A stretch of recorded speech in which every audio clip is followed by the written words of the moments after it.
Good morning మిత్రమా అందరికీ. So, మీ చెప్పేదేంటి అనంటే, మిత్రులు ఒకటి సోషల్ మెథడాలజీ సిలబస్ మీద ఒక వీడియో అడిగారు. తర్వాత పీఐ మీద, సైకాలజీ మీద వీటన్నిటిని కూడా బాగా అడుగుతున్నారు మిత్రమా. ఇప్పుడు పీఐ ప్లస్ సైకాలజీ చదివితేనే మనకు 10 మార్క్స్ వస్తున్నాయి డీఎస్సీలో. అదేవిధంగా మరి మ్యాథ్స్ కూడా అడిగారు మిత్రమా. కంపల్సరీ మీరు అడిగినటువంటి విధానానికి అనుకూలంగానే నేను ముందుకు వెళ్తాను.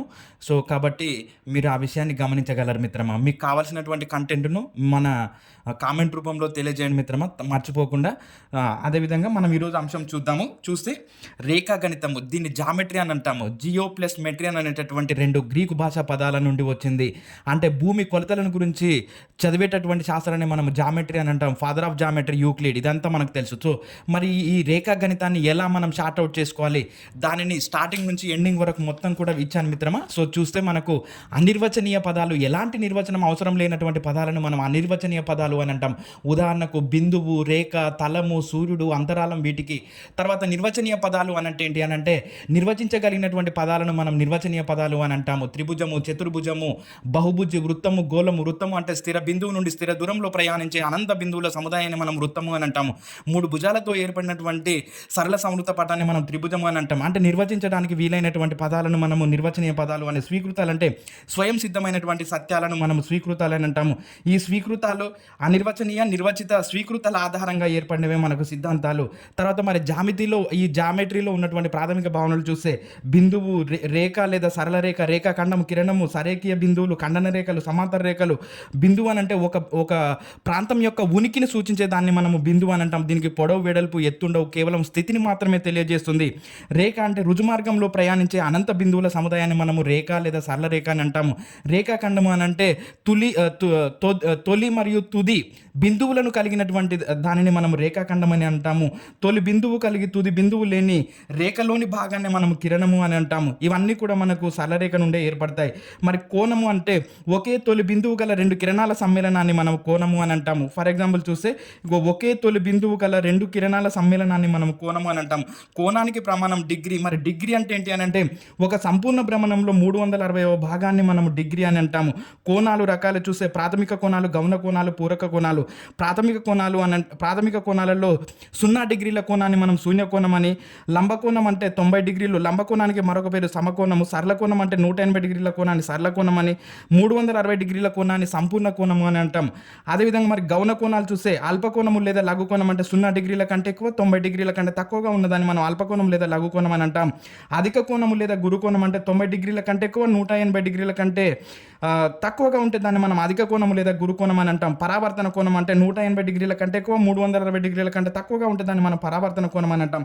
పూరక కోణాలు అని అంటే 2 కోణాల మొత్తం 90 డిగ్రీలకు సమానమైతే వాటిని పూరక కోణాలని, అదేవిధంగా 2 కోణాల మొత్తం 180 డిగ్రీలకు సమానమైతే వాటిని సంపూరక కోణాలని, అదేవిధంగా 2 కోణాల మొత్తం 360 డిగ్రీలకు సమానమైతే వాటిని మనం సంయుగ్మ కోణాలు అని అంటాము.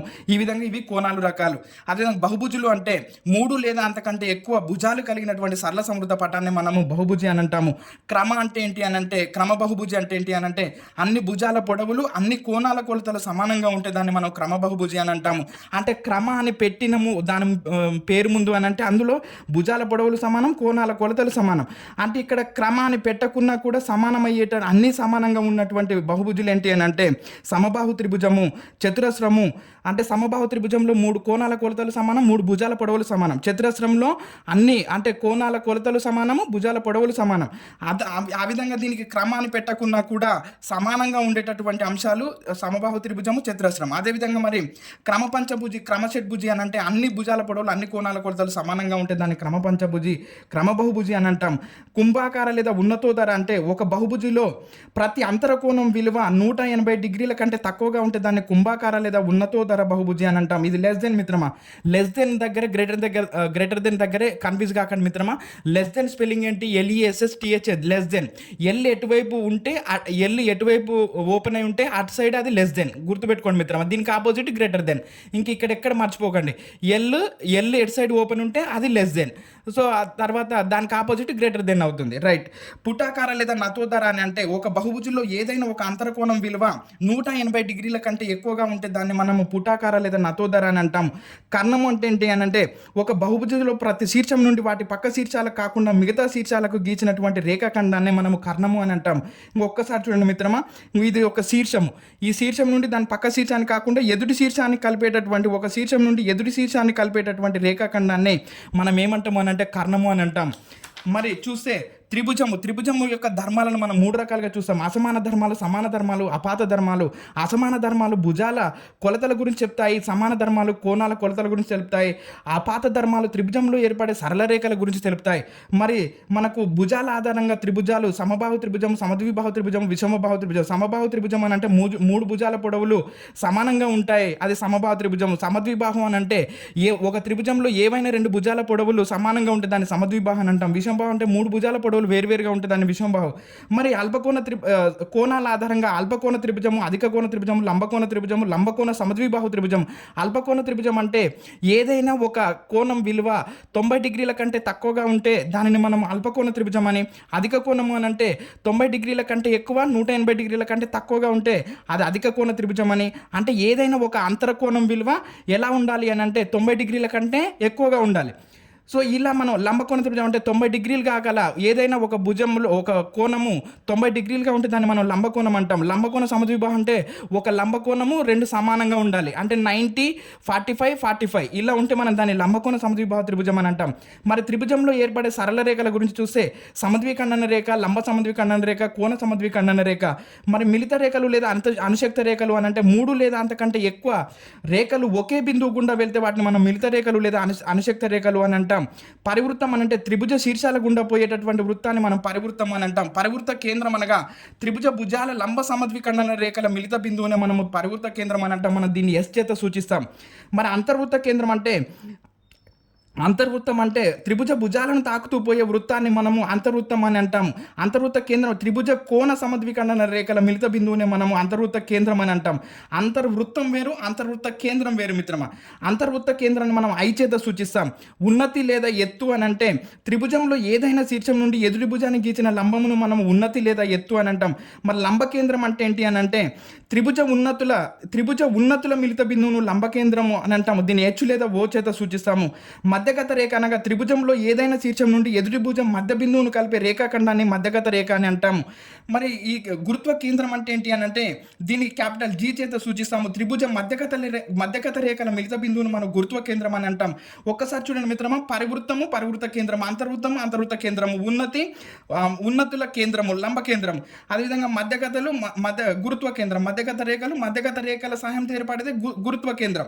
అదేవిధంగా బాహ్యవృత్త కేంద్రం అంటే ఏంటి అని అంటే 2 బాహ్య కోణాలు ఒక అంతరకోణ సమద్విఖండన రేఖల మిలిత బిందువుని మనం బాహ్యవృత్త కేంద్రం అని అంటాం. నువ్వు ఇక్కడ ఇచ్చాను చూడండి, ఒక అంతరకోణము 2 బాహ్య కోణాలు, అంటే 2 బాహ్య కోణాలు ఒక అంతరకోణాల మిలిత బిందువుని మనము బాహ్యవృత్త కేంద్రం అని అంటాం. ఒక త్రిభుజానికి బాహ్యంగా గీయగలిగిన వృత్తాల సంఖ్య ఎంత అంటే 3.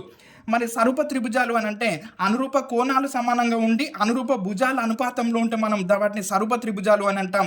సర్వసమాన త్రిభుజాలు అంటే ఏంటి అని అంటే ఒక త్రిభుజంలోని 3 భుజాలు వరుసగా రెండవ త్రిభుజంలోని అనురూప భుజాలకు సమానంగా ఉంటే మనం దాన్ని సర్వసమాన త్రిభుజాలు అని అంటాం. ఫర్ ఎగ్జాంపుల్ ఏంటంటే మిత్రమా, ఒక త్రిభుజంలో ఇక్కడ ఏ భుజం ఉందో రెండవ త్రిభుజంలో కూడా అక్కడే ఉండాలి ఆ భుజం, దానిని మనం అనురూప భుజాలు అని అంటాం. అంటే ఒకే స్థానంలో ఉన్నటువంటి భుజాలను మనము అనురూప భుజాలు అని అంటాం. మరి చతుర్భుజం చూస్తే దీన్ని ఇలాగే గుర్తుపెట్టుకోవడానికి ప్రయత్నించండి మిత్రమా, ఇది మనకు నిన్న స్కూల్ అసిస్టెంట్లో అడిగాడు. సో చూసే చతుర్భుజము సమలంబ చతుర్భుజము లేదా ట్రెపిజియము, సమద్విబాహు సమలంబ చతుర్భుజము, సమాంతర చతుర్భుజము, దీర్ఘ చతురస్రము, సమచతుర్భుజము లేదా రాంబస్ చతురస్రం. ఈ 7 ఇలాగే గుర్తుపెట్టుకుంటే ఇంకో మీకు ఈజీగా గుర్తుపెట్టుకోవచ్చు. చూడండి మిత్రమా, వీటిని నిర్మించడానికి కావాల్సినటువంటి స్వతంత్ర కొలతలు ఏంటి అని అంటే ఇంకో ఎలా గుర్తుపెట్టుకోవాలి చూడండి. ఈ 7 సీక్వెన్స్గా గుర్తుపెట్టుకోవడానికి ప్రయత్నం చేయండి మిత్రమా, అప్పుడు మనకి ఈజీ అవుతుంది. 1 2 2 3 3 4 5 1 2 2 3 4 5 అంటే చతుర్భుజాన్ని నిర్మించడానికి కావాల్సిన స్వతంత్ర కొలతల సంఖ్య 5. అంటే ఇక్కడ మనకు వచ్చేసింది చూడండి, ఇది సీక్వెన్స్గా ఉంటే 1 2 2 3 3 4 5. అదేవిధంగా మరి వీటికి గీయదగిన సౌష్ఠవ రేఖలు ఏమున్నాయో చూడండి. సింపుల్ 00 10 2 2 4. మనం ఈ 7 ఇలా గుర్తుపెట్టుకుంటే మనకి ఈ నుంచి ఖచ్చితంగా ఒక అంశం వస్తుంది మిత్రమా. సో 00 10 2 2 4 ఇవి సౌష్ఠవ రేఖలు. అంటే చతురస్రానికి గీయదగిన సౌష్ఠవ రేఖలు 4, సమచతుర్భుజము లేదా రాంబస్ గీయదగినటువంటి సౌష్ఠవ రేఖలు ఎన్ని అంటే 2. ఇలా గుర్తుపెట్టుకోవడానికి ప్రయత్నం చేయండి. చతుర్భుజము, సమలంబ చతుర్భుజము, సమద్విబాహు సమలంబ చతుర్భుజం, సమాంతర చతుర్భుజం, దీర్ఘ చతురస్రము, సమచతుర్భుజము, చతురస్రం. ఇలా గుర్తుపెట్టుకుంటే మనకు ఇది 1 2 2 3 3 4 5 00 10 2 2 4 ఇది ఈజీగా ఉంటుంది మిత్రులారా. ఈ త్రిభుజం యొక్క ధర్మాలు, చతుర్భుజాల యొక్క ధర్మాలు మరొక వీడియోలో అందిస్తాను మిత్రమా.